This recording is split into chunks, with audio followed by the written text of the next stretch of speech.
All righty. You're frozen for me. There you go. There we go. Did everybody survive? We all good? I'm here. Awesome, Millsy. Well, hey, I'm very excited for our first DCTV golf stream of the year. So welcome, MoneyMillsLocks. Appreciate it. I've been looking forward to this. Obviously, there's a little bit of downtime towards the back end of the year in terms of the golf calendar. So it's great to have us back in action, and nobody else better than you to come on and talk about your takes from last year, predictions for this year, and to give us some insight into the Sony Open this weekend. So thank you very much for joining. I appreciate it. Excited for it. For those unfamiliar with MoneyMillsLocks, you can find him on IG at MoneyMillsLocks. That's his main account. He's got 130,000 followers over there. He's got a backup account at MoneyMillsLocks Golf where he gives out a free play every single tournament. So be sure to follow him there as well. Little bit of background. Millsy, you obviously made your name in the space and really broke through about 2 years ago when you hit 5 outrights in a span of 8 weekends. So that was pretty nuts. Yep. In the last 2 years have hit 25 total outrights. So pretty insane hit rate on the outright front. You've been on BR Betting. You've been on Action Network. You were invited by the PGA Tour to the FedEx Championship last week. So for those of you tuning in, this dude is very, very legit. But feel free to fill in any color for our listeners that may not know who you are or what you're all about. Man, quite the intro. I need to bring you with me everywhere I go. Yeah, no, it's been a crazy 2 years, 100%. If we're going to back it up a little bit, I was just a recreational bettor. I've been very fortunate in my life, and golf betting was just always something that was available. And yeah, 2 years ago, we went on just the absolute craziest run, and we hit Chris Kirk at the Tournament of Champions, 150-1. Followed that up with a 500-1 at the Sony Open 2 years ago. And then over the next 4 weeks, we hit Nick Taylor at the Waste Management, 150-1. We hit Wyndham Clark on that rainy day at Pebble Beach, shot 60, got him live, 250-1. And then the week after that, we also hit Hideki Matsuyama, 75-1. So over the course of 8 tournaments, 2 months, we essentially turned, if you were $100 bettor, you probably made $150,000. So there was some serious good juju going on. And during that entire process, I wasn't familiar with the fact that you could actually sell picks. That was completely new to me. And that's kind of how the story started. That's how MoneyMillsLocks started. We've obviously, translated that into other sports, but the bread and butter is golf betting, 100%. I love it. I live it every single day. And I'm excited to talk to the world about golf today. Yeah, that's where I wanted to start, was just golf obviously became super popular in COVID when it was one of the only activities that you could really do. A lot of my buddies got into it. I got super into it. And then this wave of betting activity kind of started to pour in. But still, I feel like it's an underserved market. It's something that is your focus. Well, yes, you do handicap most all sports. You've really carved out your niche here. Why has that been the sport that you've targeted, and what advantages do you think you have there versus in other sports? It's a great question. We all know, and it's a common theme every week, is, Vegas made the call, or, I was on the wrong side of it. Vegas needed the money to go this way. Golf is one of the few markets that I believe is still completely mispriced. I think that people don't know it. They don't understand it. And then us as bettors, that gives us the advantage, to over the house. It's one of the few sports that allow us to do that. Also, too, there's just so many moving parts when it comes to golf. So if I put it into perspective as someone who understands football, if someone goes, Aaron Rodgers last night throws for a first down or gets sacked, pick 6, obviously the odds are going to lock, things are going to change. And, you always think, hypothetically, I should have got that before the odds changed. Where in the golfing world, there's 140 players, right? So these books, it's very difficult for them to keep up with everything. Not to mention understanding where people should probably be priced, whether it be winners, end of round leaders, matchups, every single day. There's just a lot of opportunity for us if you have somewhat of, a knowledge base when it comes to golf to make some serious money. Yeah, every time I feel like we jump on a call, I learn something new about how to corner, certain aspects of the market, understanding player tendencies based off of what type of greens they're putting on that day, what the weather conditions are. So talk a little bit about like what the process looks like leading into a tournament. Are you studying what the course layout is, what strengths people need? Like, what is your betting philosophy heading into, let's say, a week like this? Yeah, I think that in today's world, we have the data at our disposal. I think that's a really great starting point, right? But someone like myself, I think I incorporate the data, but also just the understanding of the game, right? What is the course layout? Who's performed well here in the past, right? Understanding actually how the course is laid out versus if somebody's hitting it into the fairway versus the rough, right? I know, again, data with the help of data, that if you're coming from the rough, you are going to be up, you're approximate, be 55 feet from the pin on average every single hole, versus if you're coming in from the fairway, you're going to have anywhere between 12 and 18 feet. And when you know that the tour average is, let's say 49% from that range, that distance, while it's, 6% from 55 feet, there's going to be a lot more birdies for those guys that are hitting it from the fairway. So for this week, for example, the birdies are going to be made from the fairway. It's not a long course. So those guys, those big bombers, the Rory McIlroys of the world, the Sky Schefflers of the world that kill the ball, this is a week where anybody can win, right? Because you have the ability, as long as you put it in the fairway, you're going to have a chance to make putts, and putting is going to be crucial. So you're going to be looking for those guys that are extremely, good on the greens. But what I also like about this week is if you look at the last 5 winners, 4 of those 5 were plus 5,000 or more. So 50 to 1 or more. So this is a very interesting tournament to start us off, because long shots, as we know, 2 years ago, I hit a 500 to 1. Long shots can win this week. You're going to have a bunch of PGA Tour guys returning. You're going to have the DP World Tour guys who graduated from the Euro Tour coming in. And then you have the Corn Fair Tour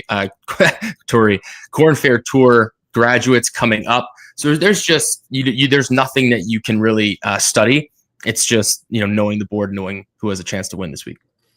All right. Well, I don't want you giving up all the secrets. People got to wait until the end to get the full analysis, get the free play of the show, et cetera. But I love that breakdown, and it gives a little peek behind the curtain in terms of taking the data-driven approach and then combining that with some, narrative action or historical performance heading into the week. So I love that. The question that my buddies are always asking in, my betting group chat from home is, what markets are most exploitable when it comes to golf? Obviously, you've made a killing in the outright market. I feel like new markets every year are popping up, the head-to-head, the 3 balls, et cetera. So tell us a little bit about where you are finding the most value and what markets you're really taking advantage of. Yeah, it's another great question. I think it's also, golf is the type of market where you can be a heavy hitter, but you can also be someone who's got a limited bankroll, limited budget, and you just want the entertainment over the course of 4 days. So when I look at golf and when I'm explaining it to people who have never bet on golf before, it's a mini marathon, right? Similar to a future that you may have for football, for hockey, et cetera, where you're picking, Stanley Cup champion, Super Bowl champion, whereas you have 4 days. So, what you want to do is you want to pick your horses. If you are doing outrights, pick your horses, and then come Sunday, you want to hope that they're battling it out on Sunday. That's a dream scenario. But golf is also very difficult. You can have a guy who performed extremely well, right, the week prior, and he stripes it down the fairway on the first hole, hits it to 3 feet, hard lips, and he's in shambles the rest of the day. So that pick, had he made that birdie, right, there's just as much physical as there is mental between the ears. So there's a lot of factors that go into golf. But like I said, taking all that information, throwing that all together, and hoping that your guys perform, that's all that we can hope for. But where there's significant value in the golfing game is, yes, you're going to pick your horses pre-tournament. It's very important to shop lines, compare books, and try and find the value right out of the gate. That's always what I do. I try Mondays and Tuesdays. I look at the board. I have 4 screens. I'm saying, okay, where is this person placed in the odds board? And if we can find value, and I like that guy off the bat, boom, he's on the list. But live betting is crucial, and why I say that is the odds are going to fluctuate up and down based on how things are going over the course of the 4 days. So if you know that there's a guy that you absolutely like, maybe he's a little bit lower, he starts slow, there's an opportunity for you to grab value. But this is why the books hate me. This is why I am the only person that can do this. And this is, if you're listening, whether you sign up for MoneyMillsLocks or not, I hope you listen to this and you understand it. So how do I do what I do? How am I effective?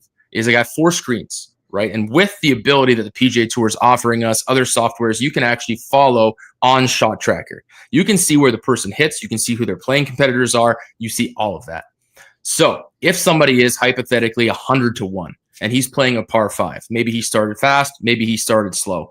If you see that this player just striped it 360 yards down the fairway and they have a 8-iron into this par 5 from 180 yards out, right, there is a 13% chance that they're going to get up and down from there, make a 3, have an eagle, and be 2 shots better. So what you have the ability to do as a bettor is, yes, it's still gambling. Yes, there's still a risk. But I know from my experience that this player, based on where this pin is located, based on the hole that he's playing, there's a great opportunity that at worst case, he's going to make a birdie. So what do I do is I get his odds at his current score when I know that he's going to drop at least 1 or 2 shots. And then when he does that, the odds will drop and almost cut in half.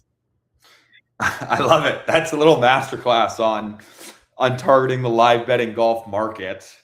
You went incredibly viral for one of these live outright cashes. I assume that that's going to fall into the category of one of, if not your favorite cashes, but tell everybody a little bit about Highsmith and why you like that spot and kind of what led to you getting that ticket in and what all came from that.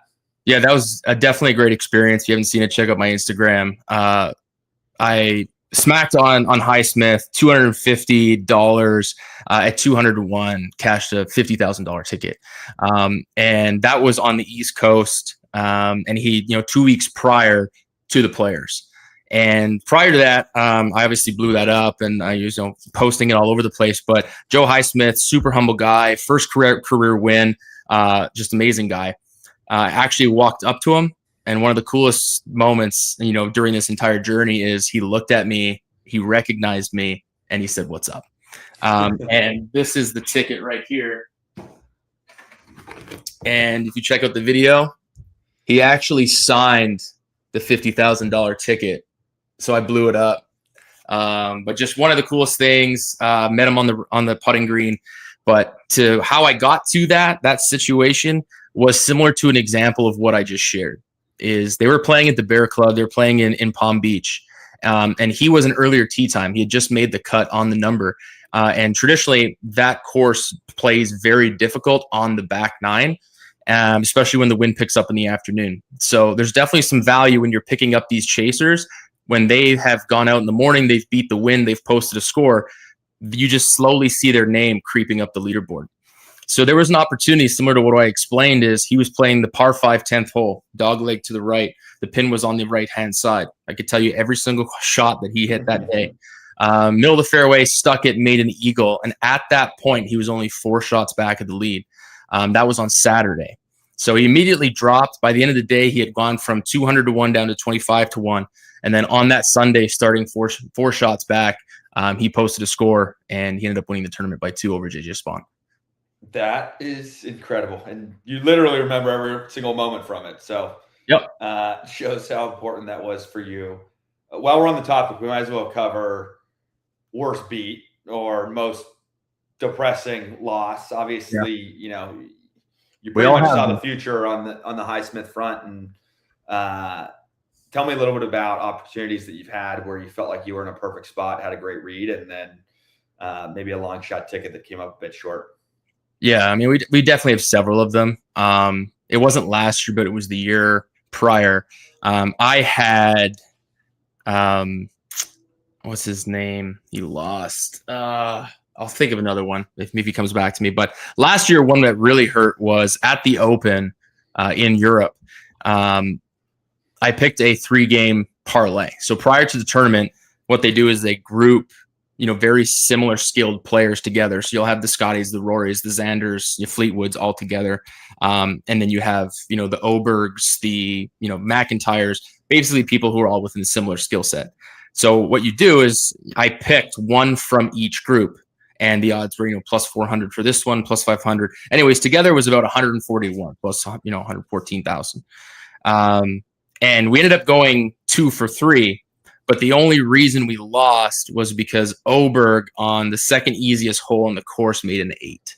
Oh, so he was leading that group, and had he just made bogey or better, yeah, we would have cashed another, plus 140 to 1. So that was a tough one. Everyone felt that because that was the last leg.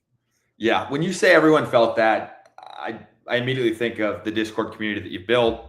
Yeah. What I appreciate about your community is I've been a part of it. I've seen the growth in your time on Dub Club. What's cool is like not everybody necessarily comes in fully understanding the game of golf or having ever bet on golf before. They love making money and they know that you're about as good as anybody at it. Talk a little bit about your community and kind of the demographic of individuals that make it up and why it's so special. Yeah, I mean, not a lot of people that are at the size that I am have a Discord community because it definitely gets busy. It's hard to manage. But one of the biggest things that I said when I was going to do this was I was going to have a community of some sort. And the reason I do that is because we know, as gamblers that gambling can be lonely, right? You're on a world by yourself. And I just think about myself and all the times that I sweat out all these golf bets. How, we're better to do that with hundreds of other people that are on the exact same thing as you, with that energy, with that, with that sweat.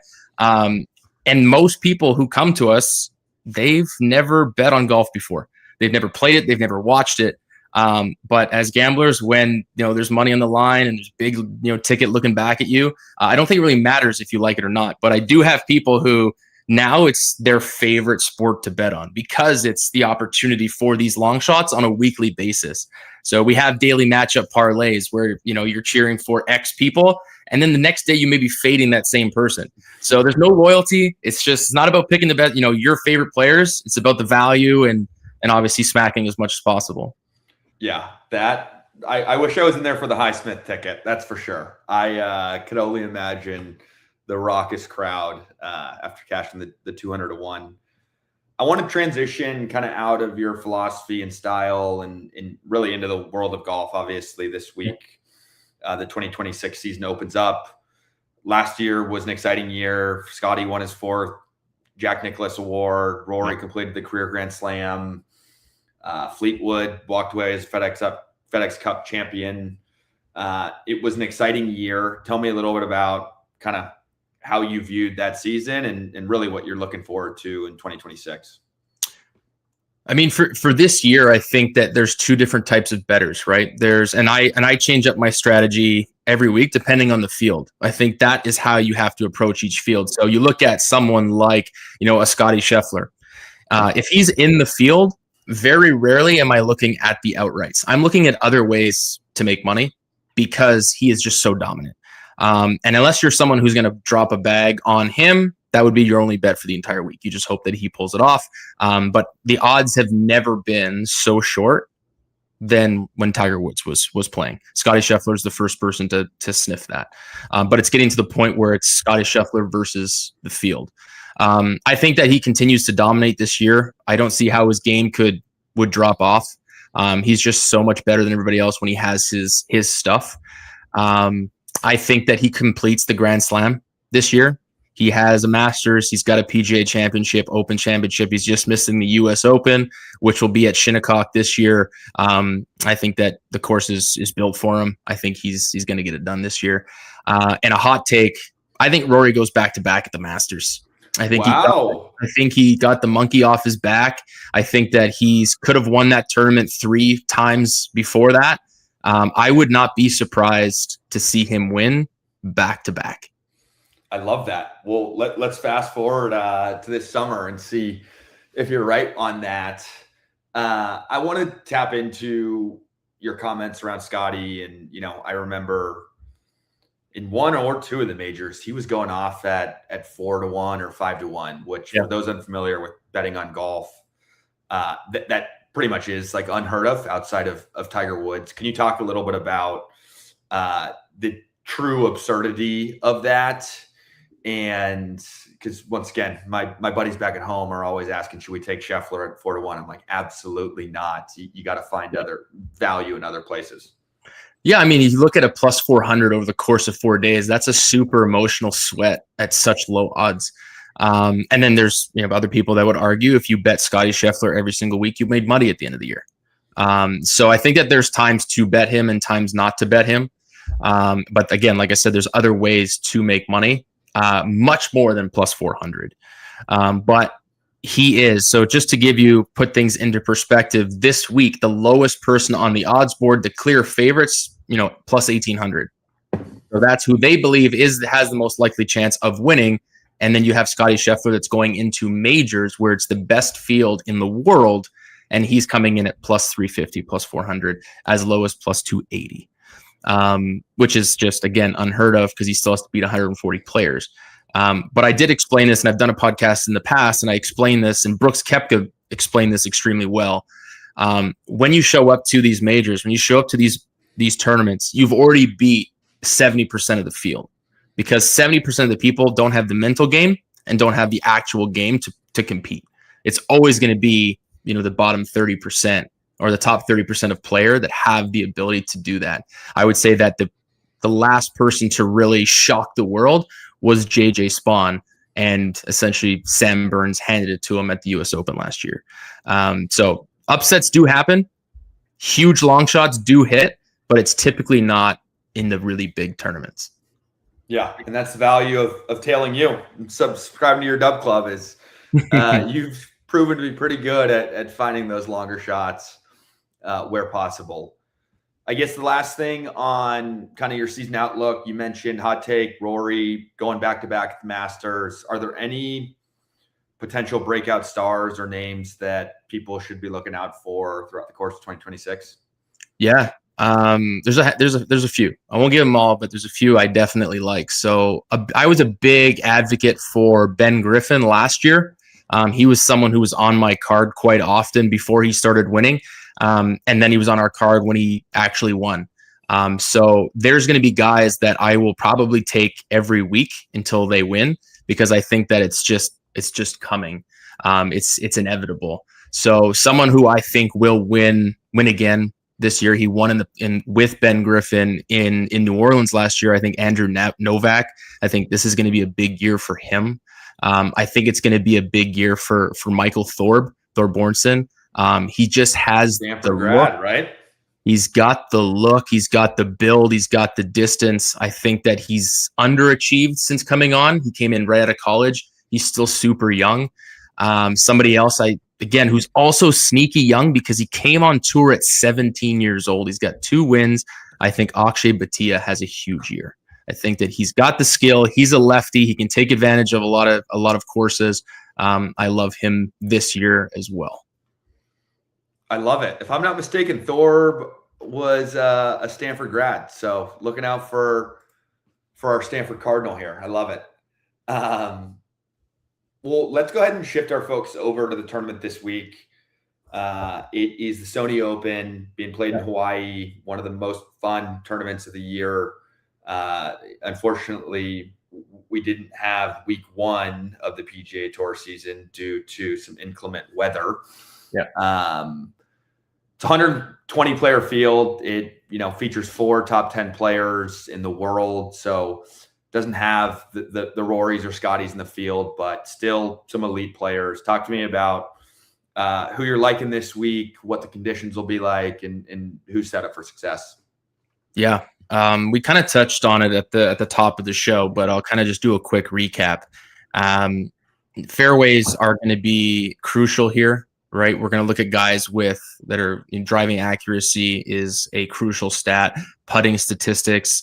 What I really like about this week is anybody can win. You can be long, you can take advantage, but you got to hit the fairway. But you also have the guys like JJ Spawn, like Nico Echeverria, like the Bud Collies of the world that can still get the ball out there pretty good, but they're kind of known as shorter hitters. So this week, one of my favorite picks is a guy who has won on the PGA Tour. He has a great record on the DP World Tour. Number one last year in driving accuracy, fairway, percentage, and that's Aaron Rai.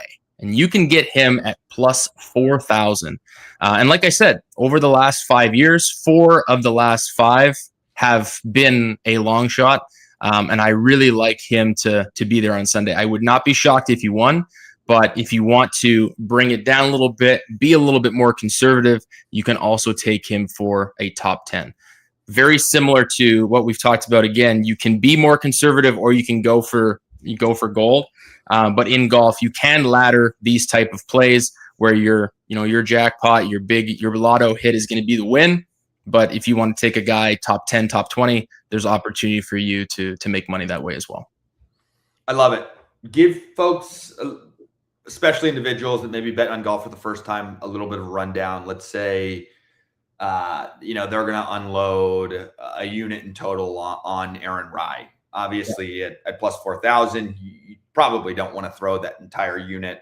Correct. In that situation, if going by a general unit basis. What would be your suggestion on breakdown, whether it be, percentage to outright, percentage to top 10, top 20, et cetera? Any advice there? Yeah, so I think you want to look at every single tournament. Like I said, it's a marathon, not a sprint. You want to allocate X amount of units per tournament based on what makes the most sense for you, for your bankroll, et cetera. Bankroll management is crucial. You can go through a week where you're not going to hit the outright. To me, it's the cherry on top. I think that you want to try to achieve and hit green every single day. So whether that be, a 3-ball where it's you're picking one player against 2 others. If you have money and you are putting a small amount on a first round leader, we've been very fortunate to do that and do extremely well hitting those as well. Ultimately, if you're hitting a first round leader or you're hitting an outright, your week is paid for and some. But the way that I like to explain it is if you have 4 outrights, I would like to invest 1 unit on those outrights. So, 0.25 units per. If you are going on a heavier favorite, you'd want to invest a little bit more, either a 0.5 or even a full unit. And then on those long shots, these would be a much less significant investment because, again, we're hoping. And with the ability to live bet, if you did happen to get someone who is 150 to 1, 250 to 1, and you're taking that initial risk, you do have the ability to put more as the person, again, is performing and doing well. So. Love it. That's very wise and very helpful, Millsy. Thank you. All right, we got Aaron Rai in the books. Anybody else that you like, or should we jump right into the very super special that you have going in honor of week 1 of the season? I want to give out one more pick. It's a great story. Alabama grad, found his game big time last year, saw himself on a bunch of leaderboards, had a good fall, and that's Bud Collie. You can get him right now at 150 to 1 to win the tournament. I think it's crazy value for a guy who, if you look at other names that are at that price, did not have the year that he had. I think coming into this, it's not the best field for sure. There's guys that have won. They have win equity. He's never won before, but I would not be surprised to see Bud Collie on the leaderboard come Sunday this week. I love it. I'm about to go sprinkle on Bud Collie as we speak. So locking in Aaron Rai, locking in Bud Collie as a super long shot. Yeah. Millsy, I appreciate you taking the time. Talk a little bit about the special that you have going in honor of the opening of the 2026 season, and then just remind folks where they can find you on socials. Yeah, so socials, MoneyMillsLocks on Instagram. That's my main page. We just opened up a secondary account, MoneyMillsLocks Golf. That's going to be specifically golf. We're going to try and drop a free play every single day. So, if it's not something you want to do on a regular basis, you just want to capitalize on the free plays, definitely follow that account. Yeah, so what I want to do is I want to get people into golf for the first time. Yeah, things are a little bit more quiet now. NFL will be wrapping up. And my goal, as it's always been, is to help people beat the books, help people make money. Yes, my service is a little bit more expensive, but hopefully you have seen through this video or through this live and through these clips that I know what I'm talking about. And my goal is to help you make money. But what we're doing for everyone, we're going to drop a link after this and post it everywhere, a $10 week. I've never done it before. My weeks are anywhere from $150 to $175. My goal is to get you guys in, get you paid, and get you guys to stick around. It's important to see the value. And I think that, on this, $10 week, I think you guys will be able to see that. I love that, brother. Putting your money where your mouth is. Show, don't tell. I'm very excited for folks to jump on that. We will be dropping that on our socials. Check out Millsy's socials as well, because he'll be sharing that there. And thank you very much for the time, my friend. Looking forward to many more of these. Appreciate you, and look forward to chatting next week when we've hit on Bud Colley or Aaron Rye. Let's do it, brother. All right. See ya.